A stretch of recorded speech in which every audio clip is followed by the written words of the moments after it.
presidents of Ivy League colleges prove that they truly live, I mean, I don't know, in an ivory tower. They do not come down. They do not, and that's sort of that ivory tower is very deep in the sand. They do not stick their head up. They don't pay attention to what happens in congressional hearings and has been happening in congressional hearings, especially since Republicans have been in control of the House, which is nonstop gotcha questions, just hauling up anyone and being like, "Isn't it true that you're gay?" Or like, "Isn't it true that you adopted a child?" Like, "What?" Like, "Isn't it true you like Hunter Biden's dick?" "Oh, no, that's me." Like, it's just a series of gotchas. That's all they do. They like hauled Mickey Mouse, up there and was like, "Isn't it true you don't wear a shirt because you had chest surgery?" You know what I mean? Like, that's the level of seriousness of college of these uh, congressional hearings. And yet, in this hearing called Holding Campus Leadership Accountable and Confronting Anti-Semitism, the presidents of Harvard University and University of Pennsylvania, Elizabeth McGill of UPenn, and uh, Claudine Gay of Harvard, were interrogated by Republicans in the House, and specifically one Elise Stefanik, a MAGA Republican in New York, who herself has actually dabbled in actual anti-Semitism, and we'll talk about in a second. And my God, NATO, I'm not sure how much of this you caught or watched. I spoke on this show in our bonus episode about the word intifada and how Elise Stefanik got hung up on that word and asked Claudine Gay if she agrees that the intifada means the genocide of Jews. And instead of saying, "No, I don't agree," or "That is technically not what it means," or "No one was calling for that on my campus," she said, "I find that language abhorrent." And then when Elise was like, "Okay, so you find it abhorrent, is it grounds for termination? Is it hate speech?" She was not able to say that it was hate speech or that it was grounds for termination. So it basically flunked on both sides.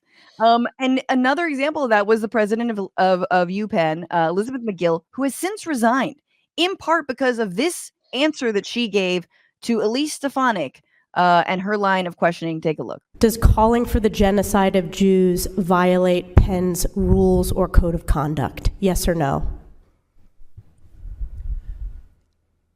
If the speech turns into conduct, it can be harassment, yes. I am asking specifically calling for the genocide of Jews.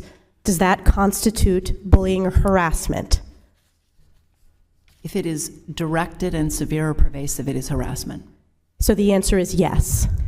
It is a context-dependent decision, Congresswoman. It's a context-dependent decision. That's your testimony today. Calling for the genocide of Jews is depending upon the context. Yeah.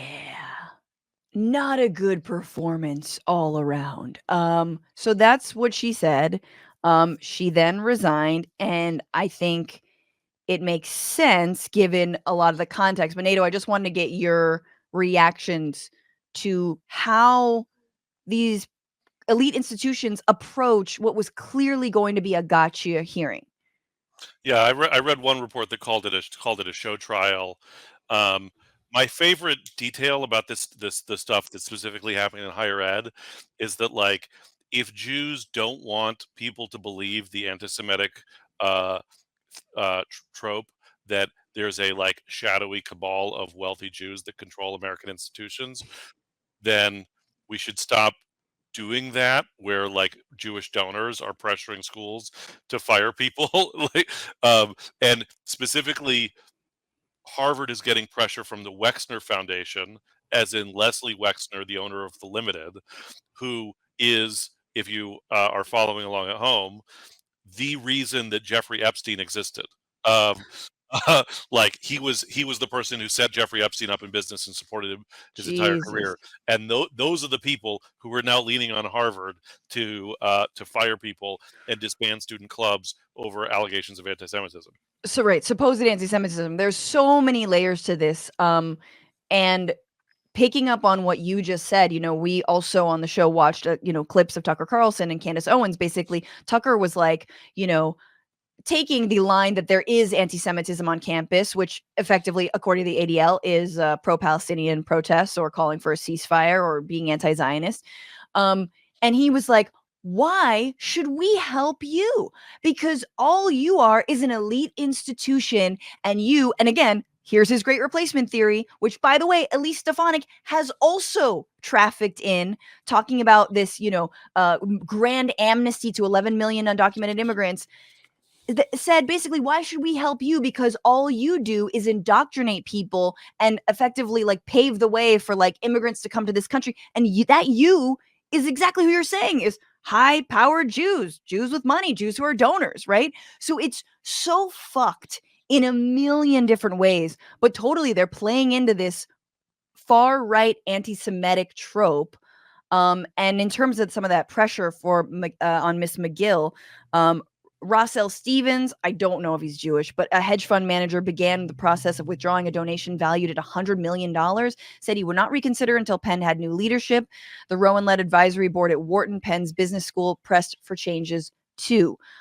That's after 70 members of Congress called for the firing of Miss McGill, and she did resign. Claudine Gay of Harvard, again, who had also a terrible hearing, has not resigned. This was, I think, really interesting because this was Mr. Bach, what is his name? I apologize. He's part of the board, an advisory board at UPenn, and he also resigned. And he said something that I think was really spot on. He said that her position, Miss McGill's position, was no longer tenable. She and I concluded and decided it was time for her and him to exit. And then he said, worn down by months of relentless external attack, she was not herself last Tuesday, overprepared and over-lawyered. Given the hostile forum and high stakes, she provided a legalistic answer to a moral question, and that was wrong. It made for a dreadful 30-second soundbite in what was more than 5 hours of testimony. So again, with the cherry picking, but it's true, that looked horrible. And speaking of, like, yeah, it did feel like the most over-lawyered, labored, like, consult your notes and say that, no, she's just asking you about the idea of Jewish genocide. Just say it's bad. And if you want, talk about how students on your campus aren't actually calling for Jewish genocide. Talk about how, like, the Intifada, global Intifada, doesn't mean that. Maybe you could talk about how your students are actually being doxxed by pro-Israel groups. Maybe their job opportunities are being lost, and their addresses and their names are being projected onto trucks outside of their schools. Maybe that's happening. Is it happening to Jewish students? No, it's not. What's happening? Just wide protests, die-ins, sit-ins, hunger strikes for, the Palestinian people. That's what's happening. So what the fuck? I mean, I am so fucking disgusted, not just by these people individually, but by the institutions that they represent, obviously. And producer Paige alerted me to some tweet being like, this is the worst thing a Harvard president has ever done. Harvard presidents own slaves, y'all. Like, they were slave owners. This is the worst thing. Come on now. Well, and I mean, just, the, like, attacks on academic freedom historically have been bad for the Jews. That, like, the thing that I feel like has been, I think, like, people are talking about it in terms of like a new McCarthyism to attack on, that conflates all pro-Palestinian speech with, or pro-peace speech with attacks on Jews. So no one is calling for the genocide of Jews, but people are saying, like, if I interpret free Palestine to mean that you're calling for the genocide of Jews. Yes. And so it's like there's a couple of steps in the dance there, but I actually think that what's happening isn't just about Israel. I think it's about yes, definitely there's an Israel lobby that's actively pushing this message in order to shut down criticism of Israel.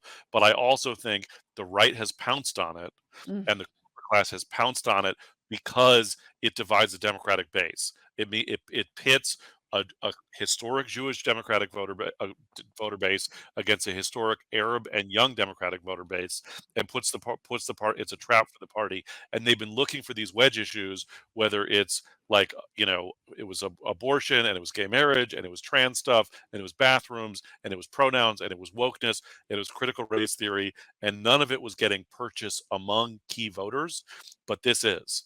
And so I think like this is the issue that they want to use to attack progressive politics generally, and not just protect Israel. Mhm. Absolutely. And what's so enraging, though, I think you're right, but I think the Democratic Party and this unwavering support of Israel, no matter what kinds of crimes it's committing, no matter the occupation, no matter the settlements, has allowed for that wedge issue to be even drawn. When it's like, who's been censured? Yeah, Marjorie Greene was told she had to go to the Holocaust Museum. No, I don't even know if she was censured for her remarks about, like, the Rothschild space laser, right? But Ilhan Omar gets censured. Rashida Tlaib and gets censured just now, right? Like, these are the people who are told that they're being anti-Semitic when we have motherfuckers like Nick Fuentes of, the America First, whatever the fuck, going off literally saying we should kill Jews in this country. And he and Donald Trump are homies. And like Marjorie Greene and Paul Gosar and other Republican congresspeople have gone and spoken at his conference. Elise Stefanik, again, trafficked in the idea that wealthy Jews are paying for immigrants to come to the United States and to, fill the Democratic ranks with their votes. Like, it's just wild that we've left this door open for the fucking right to claim that the left is being anti-Semitic. Are you fucking kidding me? Yeah. So, I mean, and back to my earlier point about not being credulous about everything, like, NATO Green will read the data, and um, and I am pretty skeptical that, like, there's a narrative that gets repeated and repeated. Chuck Schumer did a whole thing about it, about the surging wave of anti-Semitism. But if you look at the underlying data, unless you define criticism of Israel or affirmation of Palestinian humanity as anti-Semitism, the data doesn't support the claim that there is in fact a surging wave of anti-Semitism. I went to the ADL's website. They have an interactive map of all the anti-Semitic incidents since October 7th. Most of what's on the map is pro-Palestinian rallies. Right. I counted, there were 23 incidents of assaults, like, which included things like throwing water at people, in the entire country. 23 incidents of what were defined as anti-Semitic assaults. So, and none of them like actually resulted in, it was nothing like the Palestinian students that got shot. Similarly, the FBI database, most of what has occurred and been recorded in the form of anti-Semitic incidents is vandalism. Yes. Is Yes. bad if there's anti-Semitic vandalism, but it doesn't mean that like there are marauding people out there stabbing Jews to death.